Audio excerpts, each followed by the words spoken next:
Éric Barbry, bonjour. Bonjour. Élise Dufour, bonjour. Bonjour. Merci d'avoir accepté notre invitation pour cette nouvelle saison de Au cas par cas. Éric, on ne vous présente plus, mais je vais vous laisser quand même en faire un petit peu. Très bien, écoutez, moi je suis un vieux juriste, un jeune avocat. Vieux juriste parce que j'ai commencé il y a peut-être 17 ans maintenant. Ancien étudiant ici à Nice et puis monté à la capitale. Et donc pendant un certain temps j'étais juriste d'entreprise, travaillant plus particulièrement dans le monde du multimédia. Puis après devenu avocat et maintenant j'exerce cette profession au sein du cabinet Alain Bensoussan, où je suis patron d'une équipe d'une vingtaine d'avocats, tous spécialisés dans le monde de l'internet, les télécoms, données à caractère personnel, publicité électronique et une grosse activité sur les noms de domaine évidemment. Plutôt basé en France ou au niveau international? Le cabinet de France avec plusieurs implantations en région, mais également plusieurs coopérations et collaborations à l'international, une partie aux États-Unis, au Canada, en Allemagne et en Angleterre, et puis après un réseau monde maillé à coups d'accords et de relations avec certains partenaires, et particulièrement dans deux domaines, le commerce électronique d'un côté, enfin trois domaines plutôt, le commerce électronique, les données personnelles et les noms de domaine. Très bien. Élise? Je suis donc la collaboratrice d'Éric Barbry, je suis avocate, je travaille au sein du cabinet Alain Bensoussan depuis maintenant 1 an et je suis spécialisée plus particulièrement dans les noms de domaine et je fais partie de l'équipe, la Dream Team d'Éric Barbry. Très bien. Bon, on va commencer par un premier cas, parce que c'est comme ça que ça se passe en général. On commence par un premier, après on ira à un deuxième, troisième. Qu'est-ce que vous avez pu rassembler un peu dans ces dernières expériences que vous avez pu avoir en traitant différents sujets, ou même si ce n'est pas vous directement qui les avez traités? Est-ce qu'il y a des sujets sur lesquels vous êtes plus ou moins, on va dire, arrêtés pour faire un développement qui pourrait intéresser un petit peu nos auditeurs? Très clairement, on ne parlera évidemment jamais de nos cas, ça c'est pour des raisons purement professionnelles, on n'est pas habilité effectivement à parler de ces affaires. Par contre, ce qu'on a essayé de faire, c'est de trouver des jurisprudences un peu atypiques, un peu particulières, en tous les cas des problématiques qui n'avaient pas nécessairement toujours été traitées. Donc soit à travers des cas de type règlement alternatif de résolution de litige avec des questions un peu particulières, soit à travers des difficultés judiciaires ou en tous les cas des incohérences ou des non-cohérences forcément entre des décisions rendues dans le cadre de procédures alternatives et de l'autre côté dans le cadre de contentieux. Avec une affaire, enfin en tous les cas une première affaire donc, qui est assez intéressante parce que, en tous les cas de notre point de vue, une décision assez récente de mars 2008 qui porte en fait sur, la question disons centrale est est-ce que quand on n'a pas de droit, on peut quand même avoir raison? Dans le cas d'une procédure alternative, en gros, c'est on n'a pas nécessairement de marque, on n'a pas nécessairement de raison sociale, on a une protection, on va dire, un peu minimaliste. Par contre, on est présent sur le web à travers les noms de domaine avant celui qui enregistre le nom de domaine litigieux. Et c'est une des questions qui effectivement est posée dans un cas qui est le cas qu'on va appeler par principe alzapresse.fr. Donc en fait, on a une société de presse qui est un journal, un site web, alzapresse.com, et puis donc site visité, revue, journal à tirage intéressant, on va dire. Et puis en face de ça, on a un titulaire, personne physique, qui enregistre un nom de domaine. Donc d'un côté, une société de presse avec alzapresse.com, et de l'autre côté, un titulaire, personne physique, qui lui enregistre alzapresse.fr. Et la question vraiment qui est posée dans le cadre de la procédure, c'est quand on n'a finalement pas grand-chose, puisque en l'occurrence il n'y avait pas grand-chose à part l'antériorité sur le nom de domaine alzapresse.com, est-ce qu'on peut quand même avoir des chances de gagner dans le cadre d'une procédure alternative? Et sur cette question-là, l'expert a donné raison à la société Alzapresse, la société alsacienne de publication, donc qui était titulaire du nom de domaine antérieur alzapresse.com, sur le fondement des règles PARL, les règles particulières en .fr, qui prévoient qu'il est possible d'obtenir le transfert d'un nom de domaine à partir du moment où on démontre une atteinte à des droits antérieurs. Alors des droits antérieurs, qu'est-ce que c'est? C'est évidemment les marques, mais ce n'est pas que les marques, ça peut être aussi le nom commercial, l'enseigne, mais également le nom de domaine. Donc cette décision a cela d'intéressant qu'elle nous apprend que le simple fait d'avoir enregistré un nom de domaine, et de l'avoir exploité, d'avoir une notoriété par cet intermédiaire est constitutif de droits antérieurs qui justifie la récupération d'un nom de domaine en .fr. C'est une décision qui est intéressante, mais il faut faire attention, on ne gagne pas à tous les coups dans ce genre d'affaires-là. Là, en l'occurrence, il y a deux éléments complémentaires dans l'analyse de l'expert. La première, c'est que le titulaire ne répond pas. Et vraisemblablement, quand on a un titulaire qui ne répond pas, et je ne dirais pas que c'est préjuge de sa mauvaise foi, mais enfin, en tous les cas, on est un peu dans cet environnement-là. Et puis le deuxième, c'est que ce titulaire-là a déjà, on va dire, un passé, pour ne pas dire un passif, avec plusieurs autres situations dans lesquelles il a pu gagner ou perdre, hein, c'est pas le problème, mais en tous les cas, il a un porte-monnaie ou un portefeuille de nom de domaine parfois contestable.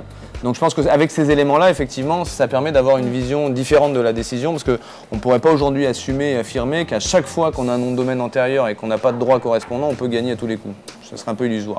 Ce qui m'amène à une question, est-ce que par exemple une personne qui n'a pas un passé tel que cette personne dans le cas échéant, est-ce que cela serait aussi un cas qui serait étudié de la même façon où il faut vraiment que la personne ait déjà eu auparavant une activité, on va dire, un petit peu litigieuse.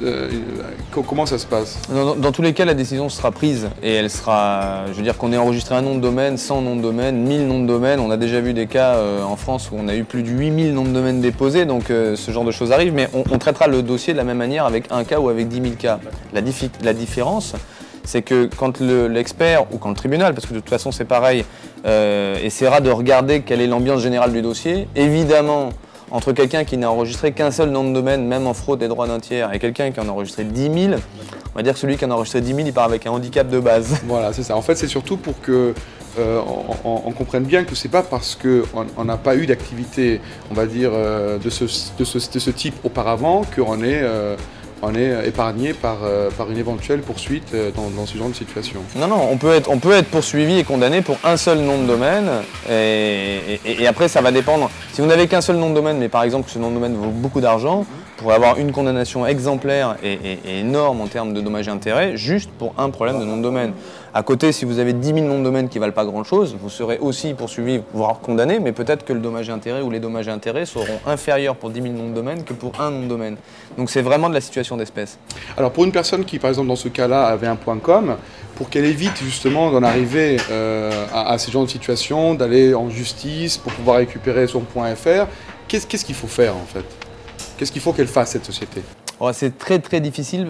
Enfin, la question c'est est-ce qu'on peut éviter un petit peu la procédure judiciaire? La réponse est malheureusement non. Non face à des titulaires qui n'ont pas envie. C'est-à-dire quand vous avez quelqu'un qui ne répond pas à une lettre recommandée, qui ne répond pas à 2 lettres recommandées, qui ne répond pas à 3 lettres recommandées, qui ne répond pas éventuellement à une sommation d'huissier, de toute façon, on n'a pas beaucoup de solutions que de s'adresser à la justice. Ce qui est intéressant dans le monde des noms de domaine, c'est que justement, on a mis en place, quand je dis on, c'est pas moi, hein, c'est les autorités compétentes, l'OMPI, l'AFNIC pour l'épargne, etc., ont mis en place des procédures qui sont quand même extrêmement intéressantes parce qu'elles vont très vite. Elles ont des coûts qui sont relativement limités. Alors évidemment, les conséquences derrière sont aussi limitées. Hein. On obtient la suppression, le transfert ou le maintien d'un nom de domaine, c'est tout. Donc pas de dommages et intérêts, pas de trucs compliqués. Mais en tous les cas, ça permet d'aller très vite pour des montants défiant toute concurrence finalement par rapport à une procédure traditionnelle. Donc malheureusement, je dirais quand on a en face de soi quelqu'un qui avait la volonté d'enregistrer un nom de domaine en fraude des droits d'un tiers et qui le sait manifestement, de toute façon, la chance de pouvoir échapper à une procédure contentieuse ou alternative, elle est quasiment nulle. D'autant plus que dans ce cas, Elsa Press, c'est quand même significatif. C'est pas par hasard qu'on enregistre un nom de domaine Elsa Press. C'est pas un terme courant, c'est pas un terme usuel.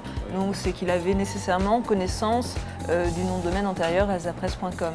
Donc c'est probablement aussi ce qui a déterminé l'arbitre à transférer le nom de domaine au profit de cette société alsacienne qui pourtant n'avait pas droit de marque. Donc sa situation n'était pas très forte. Alors sur ce point-là, effectivement, pour éviter les ennuis, ou en tous les cas pour essayer de limiter au maximum les contentieux, c'est vrai que la protection du patrimoine immatériel de l'entreprise est nécessaire. Je veux dire, quand on a des entreprises qui aujourd'hui encore n'ont pas de patrimoine de marque, ou dont les marques sont faibles, ou dont les marques sont mal déposées, ou mal enregistrées, etc., tout ce qui peut donner, ou tout ce qui peut prêter flanc à la contestation de la part du titulaire des noms de domaine est toujours bon à prendre pour le voyou, il faut être clair. Donc on a intérêt, même quand on est le gentil, le propre sur lui, etc., on a quand même intérêt à se prémunir contre la voyouserie. Et pour ça, il n'y a pas vraiment beaucoup d'autres solutions que de valoriser et de protéger son patrimoine immatériel et d'éviter de n'avoir qu'un nom de domaine à opposer, même s'il est ancien, à un titulaire de mauvaise foi. D'accord. Et avec l'arrivée des nouvelles extensions, justement, là, on vient de sortir de l'ICANN Paris récemment, avec l'annonce de ces nouvelles extensions qui vont arriver, donc je suppose que il va y avoir une explosion d'affaires, de cas à traiter au niveau de la justice, non? Ça risque d'être très très compliqué. Ça risque d'être très compliqué parce que pour l'instant, j'allais dire, on touche encore au résiduel, c'est-à-dire au nom de domaine, au petit nom de domaine. Avec les extensions, on va toucher à l'extension. C'est-à-dire que là, on est au niveau de la politique du nommage et on n'est plus au niveau simplement de l'enregistrement d'un nom de domaine. Donc il est évident qu'on aura nécessairement des problématiques similaires, de type cyber quelque chose. Donc je ne sais pas comment on l'appellera à ce moment-là, parce que ça sera encore le cybersquatting, mais on aura sans doute de ça. Mais à des niveaux d'échelle sans doute largement supérieurs à ce que l'on connaît sur les problématiques de nom de domaine. D'un autre côté, de ce que dit l'ICANN aujourd'hui, il devrait y avoir autour de ça toute une politique justement de lutte contre la voyoucratie. Et espérons effectivement que les processus mis en œuvre fonctionnent de manière suffisamment intéressante en amont pour qu'on n'ait pas trop de soucis en aval. Je pense qu'on consacrera un cas par cas dédié à ce sujet-là qui est quand même assez vaste et important. Merci pour ce premier cas et on se voit la semaine prochaine pour une autre affaire qui est, est-ce qu'on peut donner un peu une annonce de ce qu'on va traiter la semaine prochaine éventuellement? Oui, c'est un cas intéressant parce que c'est un cas sur la marque DOP. Alors effectivement, Sam et moi pour le shampoing, on repassera sans doute, mais on peut au moins avoir du DOP pour se laver le corps de temps en temps. Et donc c'est intéressant parce que c'est sur dop.fr. Et une problématique un peu particulière qui est le fait d'enregistrer des noms de domaine avec 3 lettres et des capacités d'avoir ces 3 lettres dans tous les pays du monde en réalité. Et est-ce qu'on peut ou pas récupérer ce nom de domaine suite au prochain épisode? Merci Eric. Merci beaucoup. Merci Elise.